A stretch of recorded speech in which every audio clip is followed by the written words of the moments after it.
Ladies and gentlemen, welcome to episode number 10 of Making a Track from Start to Finish. I just started making this video and I got about 10 minutes into it before I realized that I wasn't actually recording. So instead of just like restoring the project file and starting again, I'm just going to explain to you what I've done because it's getting to that point where the temper is wearing a little bit thin, as it does when you are a content creator and you make silly mistakes like that. So I'm going to tell you what I did. I had a listen through to it. I thought to myself that this psychedelic effect here,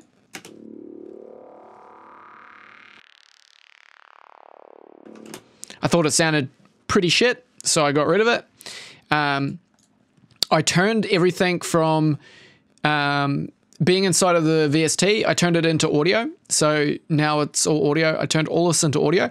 And then I've put volume fades on everything, right? So when you don't have automation enabled, so you click that off, you can see that you get these dots here. So that allows you to put volume automation on things, right? So I just went ahead and put some volume automation to make all these transitions smooth, because that's what you want in sideband music, and typically in most music you want sort of smooth transitions. You don't want stuff just kind of all of a sudden jumping in your face and being there, unless of course you want to make horror music. And I changed this lead a bit. I instead of it being a bandpass, I've changed it so that it's actually a low pass filter. And I turned the volume of it down by like negative 13 decibels because it was way loud. And it's much better. And I'm just about to just turn that delay off. I'm going to take the automation that was on it, put it at the end, but then take all of that. Oh, whoops, daisy. Take all of that down, right? So, and then re-enable the automation. So at the end, it's just going to flick out. I also grabbed the clap and I pulled the clap down in volume. I also turned off the psytrance bass that was playing here because I just didn't like it. So yeah, sorry guys, I dropped the ball there with not actually having recorded it. So let's have a listen to it through, and as we're listening to it, then I can come up with what else I'm going to change about it. But that's all I've done so far. So it's very simple stuff.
Guys, I think it's done.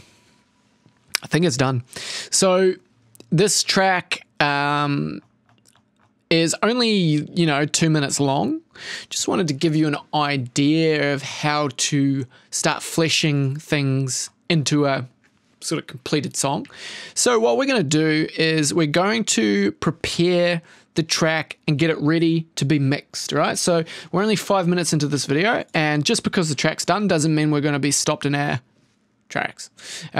So we are gonna go ahead and turn everything into audio, and let's just commit to everything as it is. We don't want to be this person that's got commitment issues. It's unattractive. People aren't gonna like your music if you've got commitment issues. Maybe. Don't quote me on that. I shouldn't be giving such bad advice. But we're not gonna have commitment issues. Freeze. We're gonna turn it into audio. We're gonna move on with our lives, because that's what we do. We move forward. We keep moving forward. Tracks are never going to be perfect. The moment in which they are conceived in is perfect. But you will never, ever think, well, you may think it's perfect, because if you have an appreciation for,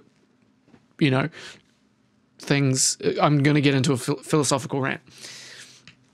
The majority of people think that their art could never be perfect. So let's just move on. I'm going to watch back on this and be like, man, what the hell was I saying? Flatten. Cool, sweet. So we're just flattening all of these and we're getting them ready to be properly mixed. This is a fun part. I really like mixing.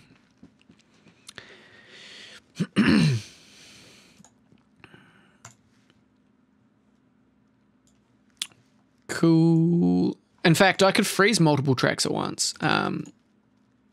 Freeze both of them at the same time. And then I can freeze a whole bunch of the other ones. That sigh bass that's playing in the break, like, yeah, whatever, we'll leave it, but I'm definitely not going to have it through here. I think it's better with the original bass and stuff. But yeah, so if I actually maybe try and articulate my thoughts that I was expressing just then a little bit better. There's, a couple different trains of thought. And maybe the most common train of thought is that a lot of artists will look at their artwork as though it's like ugly and imperfect, and they can hear all the flaws in it or see all the flaws in it. And they never really manage to gain any kind of appreciation for what they've just done, right? Even though it's a massive feat of overcoming yourself, right? Creating something is a massive internal battle where you're sort of giving birth to an idea or a concept or some inspiration that you've had, right? So it should be celebrated that you've made something. But when you compare it to what everybody else has made, all of a sudden you're left feeling sort of insecure about what you've made, because you can hear that maybe some aspects of other people's music is superior, and that you sort of realize like, oh man, I've only been doing this for a year or 2 years, and I really haven't managed to get to that point where I'm just fully conceiving everything that I can see other people are able to conceive. And that can be disheartening. But if you change your attitude, I think that you can learn to appreciate your music for what it is. So when you make something and you save it, you're saving a moment in time. You're saving a moment where you have just done something beautiful. Creation's beautiful. And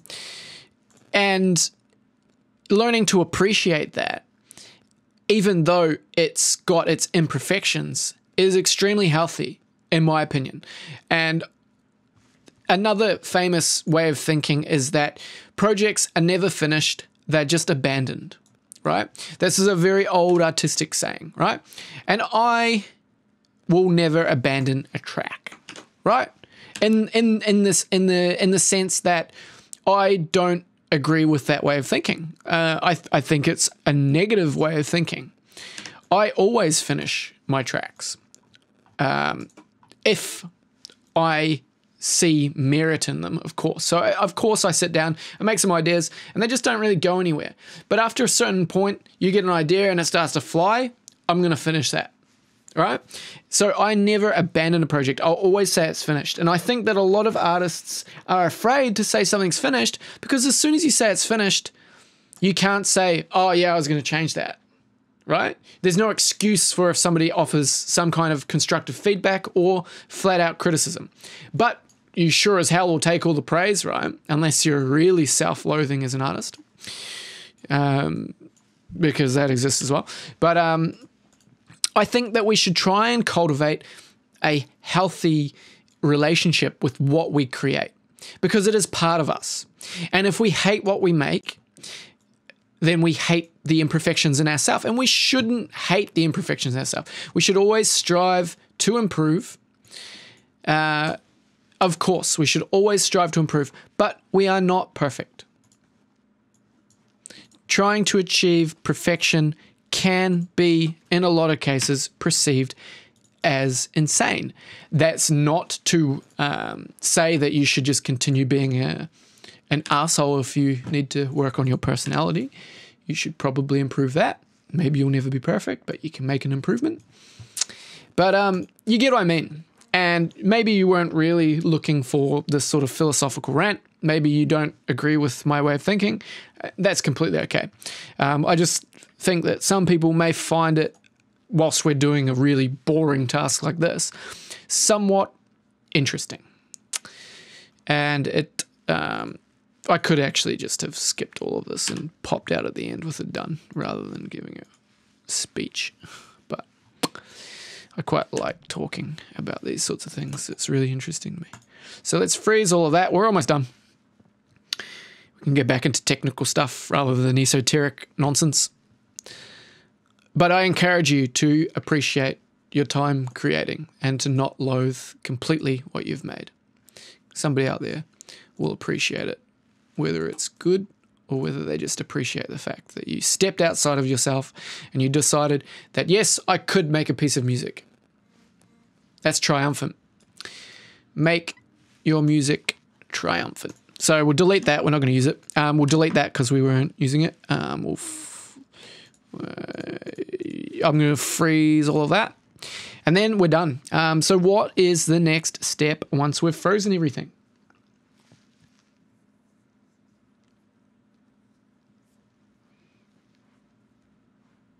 It's a good question.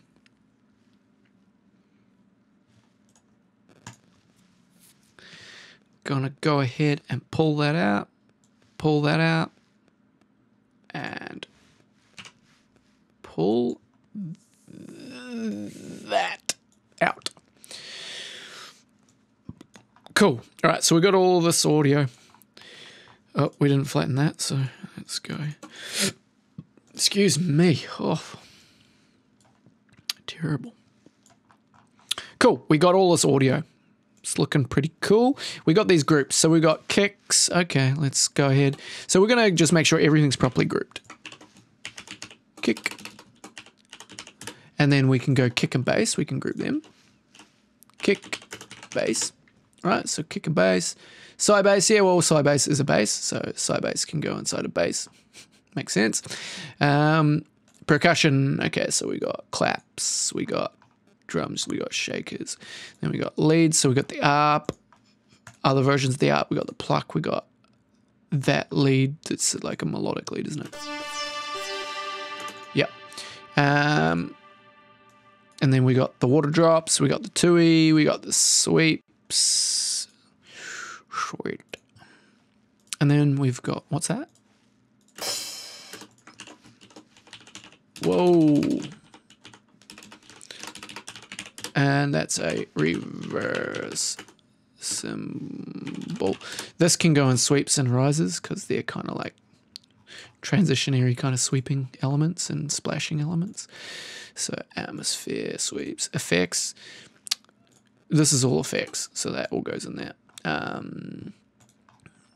Atmospheres.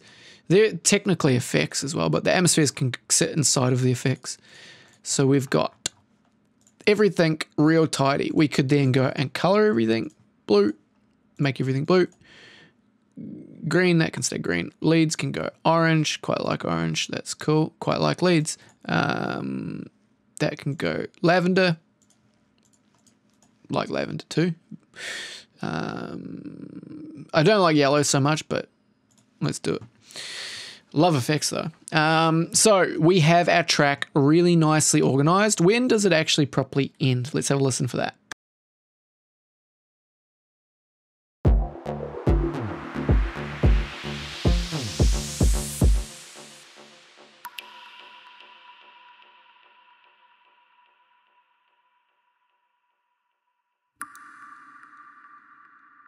So we'll stop that drop that just happened right there. And we just let that one splash out because that one works real well. So, ta-da. Cool. All right, we've got a track that's ready to be mixed. So we can get to the next step as well. So that is our track complete. What we're going to do is we're going to take all of the elements and I'm going to do something that you guys might be surprised by. I'm going to go into here. I'm going to turn it all the way down. I'm going to go into here. I'm going to turn it all the way down. I'm going to go into here. I'm going to turn it all the way down. I'm going to go into here. I'm going to turn it all the way down. And I'm going to keep repeating that and probably stop saying it because it's just getting a bit annoying, isn't it? Down.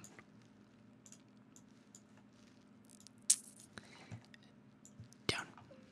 So we're going to make everything really quiet. But the kick's going to be loud. So, yeah, cool. That's good. Where are you? These ones are pretty difficult to get the end of. There we go. Pull that out. Pull that out. Sweet. Sweet. Oh, yep. We forgot to turn them down, but we pulled them out. So that's cool. Turn it down. We could probably just select all of this, turn it all down. Right, so why are we turning everything down? Because we're going to approach this with some fresh ears. Why are we turning it down inside the clip? Oh, sorry. Because we would prefer to control the volume there than rather in the fader, right? So I just come in here and I'm going to return all of these back to default. Because when I'm in the middle of production, I'm not really focusing on what I'm hearing so much. I am. But like, I'm not being really calculated and balanced and calm about it, you know? I'm in the chaotic experience of production. I'm just throwing things around and not caring too much for where they're placed. So now I get the opportunity to come back and treat all this with a very clear mind. So that, and I'm going to reset all of my sends as well, right? So I've put all of these effects on it, but I may have been a bit heavy-handed with some of them. And if I've put too much effects on everything, it's going to end up getting pretty muddy. If you put shitloads of delay on everything, you're just going to have a mess, right? So we need to be balanced. We need to be well-rounded. We need to be disciplined. We need to be socialized. We need to be well-practiced. And this is a really great approach to mixing. Some people will say, dude, that's way too much work. Why am I going to do all of this? Your mixes aren't going to sound as good as the person who does it. Because you don't care about the mix. And I'll tell you something. The mix matters. The mix is almost everything. Well, no, it's not. But it almost is. The mix matters a lot because this is what people are hearing, their first impressions. If you can wow them by the sonic palette that you have assembled, because everything sits so beautifully and so polished and shiny and glistening and sits in the stereo field so beautifully, you can suck people into your world, right? But if you just have a wall of sound, things are unbalanced, doesn't matter, you could have some really cool shit in there. It's not really going to come across the way that you maybe had intended it. So now we've got a kick and a bass. So we can take that kick and bass and let's just pull them down say, we'll give ourselves a bit of headroom. So if we pull that down to like -6, I can type it in actually, -6, and then we let them play, we're going to have a look on the faders and we're going to see where they peak, right? So let's just play it.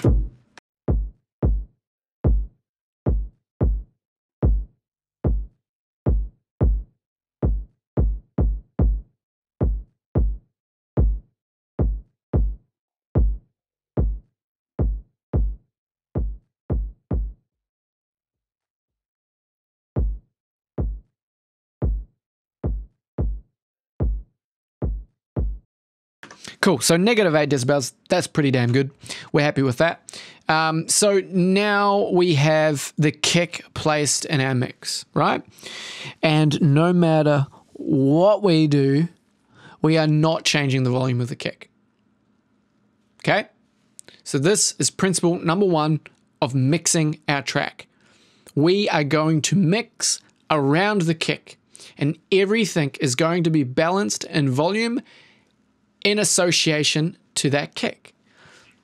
So, for example, the clap is going to be a great element to mix against this kick, right? So you're going to be kick, clap, right? So let's bring the level of the clap up and set it appropriately to the kick. We can close our eyes. So I'm going to press play. I'm going to loop this section here. And I'm going to slowly bring this first layer of the clap up to a point where I like the way it sounds. And it seems volume matched or balanced to the kick, because the kick is what's going to keep this relevant.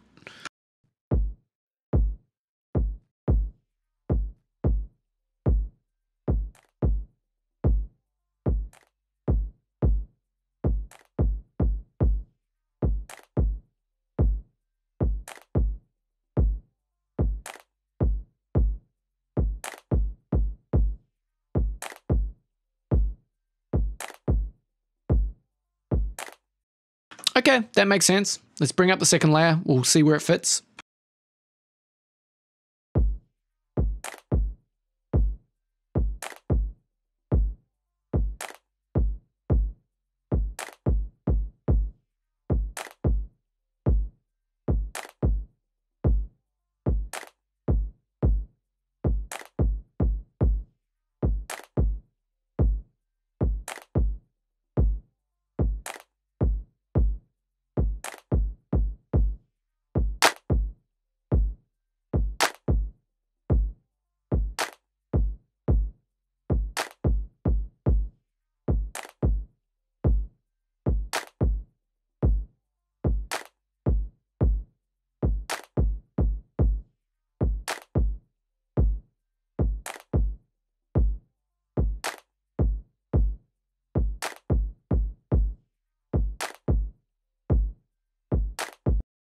Okay, there it is. It's present. It's loud. You can hear both the layers. It's working. Cool. And then finally, we could put the reverse clap in just to end this video off. Let's play it.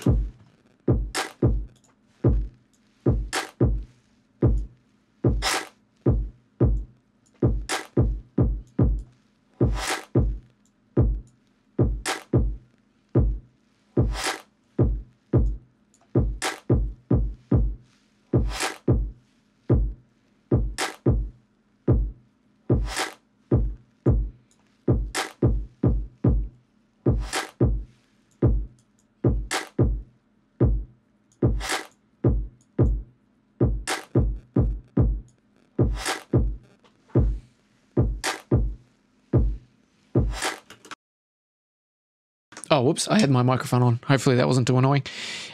Cool, guys. I reckon that sounded pretty good.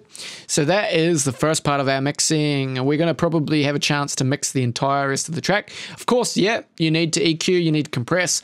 I like to balance everything in volume first, and then I'll go in and I'll attack certain things. So I think the overall volume balance of the track is the most necessary, and then we can really exaggerate, accentuate certain parts once we're satisfied with how they sit in terms of volume inside the mix.